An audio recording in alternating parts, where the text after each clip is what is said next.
যিনি পড়তে জানতেন না, যিনি লিখতে জানতেন না, যিনি নিরক্ষর ছিলেন, যিনি কখনো মিথ্যা কি জিনিস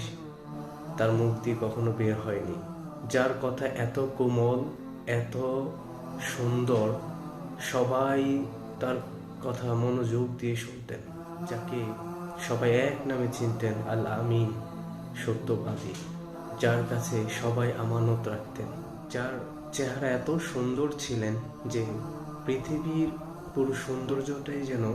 তাকিয়ে আল্লাহ তাআলা দিয়ে দিয়েছেন, যার দিকে মানুষ তাকিয়ে চোখের পাতা ফেলতো না, যেন ওই সময়টুকু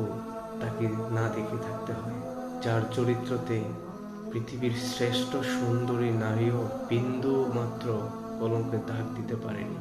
তিনি যখন হাসতেন তার দু ঠোঁটের মাঝে দাঁত যেন মুক্ত ঝরে, যার প্রশংসা স্বয়ং আল্লাহ সুবহানাহু ওয়া তাআলা পবিত্র কোরআনে করেছেন। তিনি আর কেউ নয়, তিনি এই বিশ্বের সর্বশ্রেষ্ঠ মানব, তিনি এই বিশ্বের সর্বশ্রেষ্ঠ নবী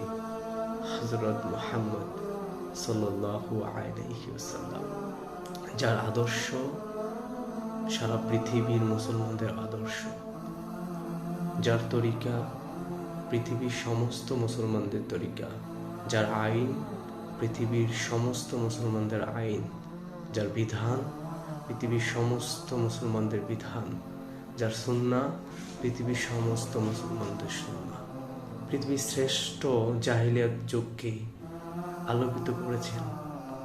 পবিত্র কোরআনের বাণী দিয়ে এবং হিকমা তথা তিনার সুন্দর চরিত্র এবং নৈতিকতা দিয়ে। কখনো তিনি জোর করে ইসলাম প্রচার করেননি, তলোয়ারের জোর দিয়ে কখনো ইসলাম প্রচার হয়নি,